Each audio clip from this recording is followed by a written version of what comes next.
Asiri na busiri na lonshe zarzari na babu wasa. Baba jibe jufatu, o jime mare, o jime mare. Baba jibe jufatu, o jime mare. Ana ji, ina cikin tashin hankali. Na kasa samun sukuni da nutsuwa a tattare da ni. Maƙoshina a kasuwa ya fi ni shiniki, ba shi da kaya da yawa, komai shi. To yanzu ya kake so a yi? Ai so nake a nakasta shi ko a kashe shi, amma kurum ma a kashe shi. Daman ina son auren matarsa. To, ina jan gudu? Ina jinka. Ka san ina da aljanu bila adadin, amma irin wannan aikin akwai ifiritai kuma hatsabibai. Ka gane, ba za mu haɗa shi da kilakilai ba. Idan muka haɗa shi da kilakilai zai masa illa sosai. To don haka akwai aljani da yake cikin wannan robar. Shi za ka sha, shi zan baka ka sha yanzu. To wannan in ka sha, da sunan orucimaru za ka sha.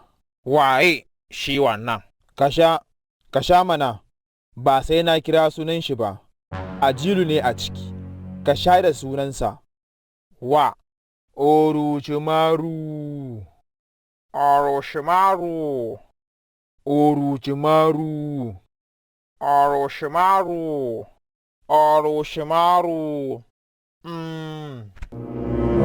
Orochimaru, Orochimaru. Kar ka sha da kilakilai, ba shi haka.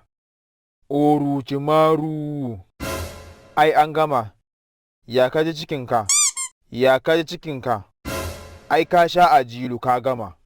Na shanye? Ya kaji? Yayi, to ba komai. Idan aiki yayi kyau, sai a cika alkawari. Za a shika. Ka san mu ba a biya mu da komai, sai dai baƙaƙen kaji. Kar kuma a kuskure a haɗa man da farar kaza. To, ai na shani sosai.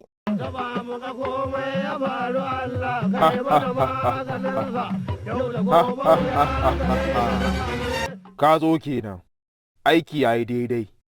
Daman ina jiran taure na. Kai kana jiran taure, ni kuma ina jira ka biya ni. Ai ni tun jiya nake tunaninka. Ni tun shan tsiminka nake. Biya ni za ka yi. Kajina da ka karɓa, daman na 10,000 ne. Ka tattare ka amshi, biya ni za ka yi.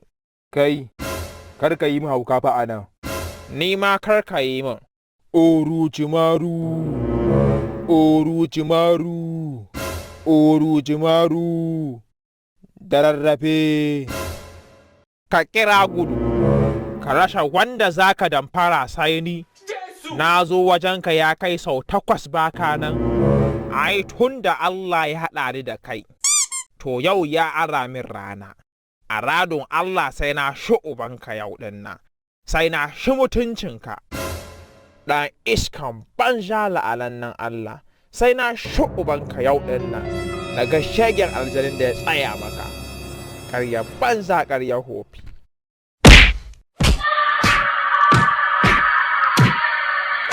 Danna mana wannan jan abin, yawwa danna mana shi, danna mana wannan subscribe button, yawwa. To, sai kuma ka danna mana wannan alamar ƙararrawa, shi ne za ka samu sabuwar ɗauka da zarar mun ɗaura. Yawwa, ko kai fa, godiya muke sosai, don da ku muke alfahari.